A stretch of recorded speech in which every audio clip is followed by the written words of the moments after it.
Good morning students, welcome to Dheeraj classes. आज हम लोग पढ़ने जा रहे हैं केमिस्ट्री फॉर क्लास 10।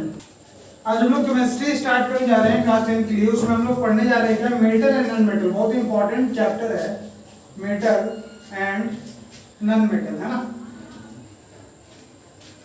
मेटल और नॉन मेटल को देखे, है ना, मेटल और नॉन मेटल को देखे तो ये होता क्या है, इसको डिफिनीशन जो है इसके प्रॉपर्टीज की मदद से किया जाता है ना। इसका प्रॉपर्टीज क्या है उससे हम लोग को पता चलता है। तो प्रॉपर्टीज याद रखने का सबसे सिंपल तरीका हम बताने जा रहे हैं ना। सबसे सिंपल, बिल्कुल याद रहेगा, कुछ नहीं करना है। मेटल लिखा हुआ है, मेटल को लिख देंगे, है ना,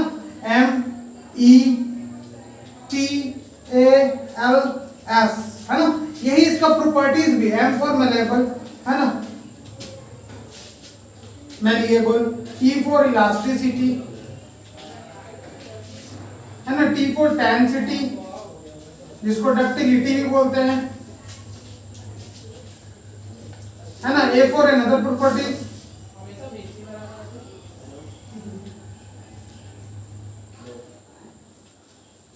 अनदर प्रॉपर्टी में क्या होता है, फर्स्ट हाई मेल्टिंग पॉइंट, है ना, high boiling point, good conductor of electricity, है ना, गुड कंडक्टर ऑफ इलेक्ट्रिसिटी,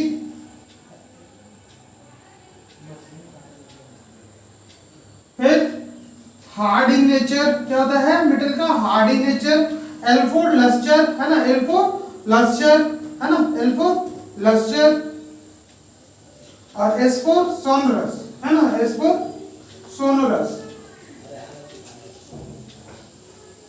अब देखते हैं यहाँ पे हम लोग इसी से सारा प्रॉपर्टीज मिल गया, है ना। मैलेबल का मतलब क्या होता है, to convert into thin sheet, to convert into thin sheet, है ना। मेटल का वो प्रॉपर्टी जिससे इसको हम लोग पतला से पतला शीट में कन्वर्ट कर सके। तो सबसे थिन शीट किसका होता है, एल्युमिनियम फॉइल, जो मिठाई के ऊपर रहता है ना। तो बहुत थिन शीट में हम लोग मेटल को कन्वर्ट कर सकते हैं। ये मेरा मैलेबल का प्रॉपर्टी है। इलास्टिक का प्रॉपर्टी क्या है, इलास्टिसिटी का मतलब क्या है कि अगर हम लोग किसी पे फोर्स लगाए, है ना, मान लो कि ये फोर्स ये ऐसे है, फोर्स लगाएं हम लोग, है ना, फोर्स लगाने के बाद ये यहाँ पे आ गया, है ना, फोर्स लगाने के बाद ये कहाँ पे आ गया, यहाँ पे, है ना, और इसको हम लोग फिर से फोर्स को हटा लिए तो फिर से ये अपने ओरिजिनल पोजीशन पे आ गया, है ना। फिर से क्या हुआ, ये फिर से अपने ओरिजिनल पोजीशन को गेन कर लिया। इस प्रॉपर्टी को ही कहते हैं इलास्टिसिटी, है ना। इलास्टिसिटी को क्या लिखेंगे, to regain its original shape, to regain its original shape, जो अपने ओरिजिनल शेप को रीगेन कर लेता है, that is called elasticity. Ductility का मतलब क्या होता है, to convert into thin wire, जो थिन वायर में कन्वर्ट कर सके पीट पीट करके up to 3 mm, up to 3 mm, है ना। 3 mm तक अगर जिस वायर को हम लोग कन्वर्ट कर सकते हैं पीट पीट करके, है ना, उसको, उस प्रॉपर्टी को क्या कहते हैं, डक्टिलिटी। अनदर प्रॉपर्टी में क्या है, मेल्टिंग पॉइंट हाई होना चाहिए, है ना, बॉइलिंग पॉइंट हाई होना चाहिए, गुड कंडक्टर ऑफ इलेक्ट्रिसिटी होना चाहिए, हार्ड होना चाहिए। हम लोग बात करते हैं मेटल जनरली हार्ड होता है, मगर एक्सेप्शन केस, है ना, एक्सेप्शन केस में क्या होता है, अल्कली मेटल आर सॉफ्ट, है ना, सॉफ्ट। एग्जांपल सोडियम, लिथियम, है ना, पोटासियम, ये सब क्या है, ये सब क्या अल्कली मेटल्स है जो सॉफ्ट होता है ना। गुड कंडक्टर ऑफ इलेक्ट्रिसिटी कौन सा होता है, Ag and copper is good conductor of electricity. High melting point होता है सबका generally, but caesium and gallium, है ना, इसका क्या होता है, लो मेल्टिंग पॉइंट होता है, सबसे कम मेल्टिंग पॉइंट होता है ना। तो और हम लोग लस्टर का बात करते हैं, generally metal has its unique shineness या brightness, that property is called lustre. Metals has its unique shineness, है ना, शाइननेस होता है, उसी प्रॉपर्टी को क्या कहते हैं, लस्टर। बट सोडियम के, आयोडीन के पास क्या होता है, आयोडीन इज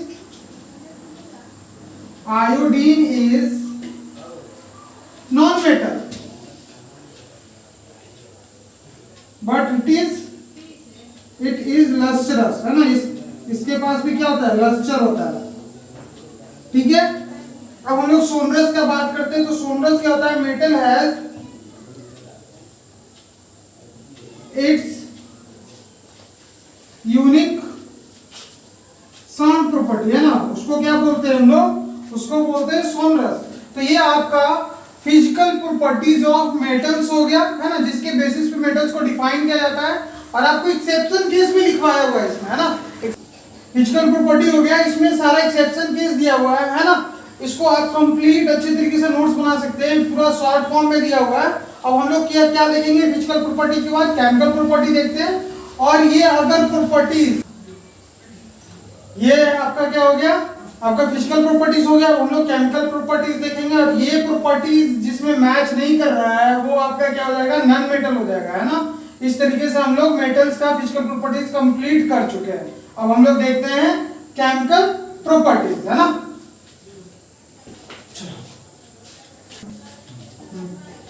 हम लोग अब केमिकल प्रॉपर्टीज देखते हैं।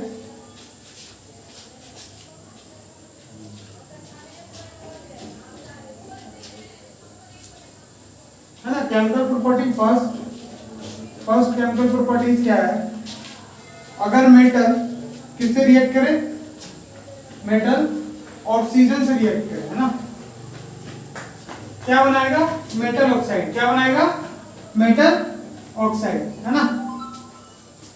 कोई भी मेटल हम लोग ले लेते हैं, जैसे हम लोग क्या ले लेते हैं, एल्युमिनियम ले लेते हैं ना, एल्युमिनियम ले लेते हैं, ऑक्सीजन से रिएक्ट कराते हैं, है ना, क्या बनाएगा, मेटल ऑक्साइड, है ना। एक यहाँ पे बेसिक कॉन्सेप्ट भी दे देते हैं, जैसे कि AlO मेटल ऑक्साइड, तो ये बनता क्या है, Al2O3। ये कैसे बनता है, ये वैलेंसी पे डिपेंड करता है। जैसे एल्युमिनियम का क्या है, एल्युमिनियम का वैलेंसी कितना होता है, 3, ऑक्सीजन का 2, ऑक्सीजन इन नॉन मेटल तो माइनस, ये प्लस, है ना, ये इसको दे देता है, ये इसको दे देता है, तो क्या बन जाता है, Al2O3, है ना। ये फॉर्मेशन है, ये फर्स्ट चैप्टर में पढ़ना था, है ना। हम लोग मेटल नॉन मेटल देख रहे हैं, इसके बाद हम लोग देख लेंगे, इसी के थ्रू सारा कॉन्सेप्ट समझते जाएंगे। ऐसे छोटा छोटा कॉन्सेप्ट आएगा, उसको एक्सप्लेन कर दिया जाएगा, है ना। तो मेटल जब ऑक्सीजन के साथ रिएक्ट करता है तो क्या बनाता है, मेटल ऑक्साइड, है ना। अब मेटल ऑक्साइड, ठीक है, अगर वाटर से रिएक्ट कर जाए, मेटल ऑक्साइड क्या करे, अगर वाटर से रिएक्ट कर जाए, है ना, यहाँ पे इसी में हम लोग देख रहे हैं मेटल ऑक्साइड अगर रिएक्ट कर जाए वाटर से तो क्या बनाता है, मेटल हाइड्रोक्साइड, है ना, मेटल हाइड्रो ऑक्साइड। ठीक है, कैसे, मान लेते हैं Na2O है ना, Na2O, है ना, Na2O है और वो वाटर से रिएक्ट करेगा तो क्या बनाएगा, Na। मेटल ऑक्साइड वाटर के साथ रिएक्ट करेगा तो क्या बनेगा, मेटल हाइड्रोक्साइड, है ना। अब हम लोग क्या देख रहे हैं, इसके बाद अगर मेटल क्या हो, अगर डाइल्यूट एसिड के साथ रिएक्ट कर जाए, किसके साथ, डाइल्यूट एसिड के साथ, है ना, डाइल्यूट एसिड के साथ रिएक्ट कर जाएगा तो क्या बनेगा, यहाँ पे साल्ट बनेगा एंड हाइड्रोजन, साल्ट बनेगा प्लस हाइड्रोजन, है ना। ये आपका केमिकल रिएक्शन है। एक और फॉर्म है, वो मैं यहाँ पे लिख दे रहा हूँ, है ना, बस एक ही फॉर्म बच रहा है तो मैं यहाँ पे लिख दे रहा हूँ, आप लोग देख लीजिएगा, है ना। 1, इसको 2 बोलते हैं, इसको 3 बोलते हैं, तो ये 4th नंबर, ये कौन सा नंबर है, 4th। मेटल डाइल्यूट एसिड के साथ बनाएगा, क्या बनाएगा, साल्ट एंड हाइड्रोजन, है ना। अब अगर मेटल नॉन मेटल के साथ रिएक्ट कर जाए, मेटल प्लस नॉन मेटल, है ना, मेटल नॉन मेटल रिएक्ट करेगा तो क्या बनाएगा, साल्ट एंड हाइड्रोजन, है ना। ठीक है, मेटल एग्जांपल ले लेते हैं हम लोग, सोडियम ले लेते हैं ना, सोडियम, है ना, सोडियम नॉन मेटल, क्लोरीन, है ना, क्या बनाएगा, साल्ट बनाएगा, NaCl, कॉमन साल्ट, इसका क्या नाम है, कॉमन साल्ट, और क्या इसके साथ निकलता है, हाइड्रोजन, है ना। ये केमिकल प्रॉपर्टीज हो गया आपका। मेटल किसके साथ रिएक्ट करेगा तो क्या क्या बनेगा, बेस के साथ भी रिएक्ट करता है तो मेटल साल्ट ही बनाता है ना। तो ये आपका कुछ बेसिक केमिकल प्रॉपर्टीज हो गया। अब क्या बचा है, एक्सट्रैक्शन ऑफ मेटल। हम लोग मेटल को कैसे एक्सट्रैक्ट करते हैं, और इलेक्ट्रॉन डॉट स्ट्रक्चर वैलेंसी, ये है ना बेसिक थ्योरी बचा हुआ है, तो ये नेक्स्ट लेक्चर में देखेंगे। ठीक है, ओके, थैंक यू।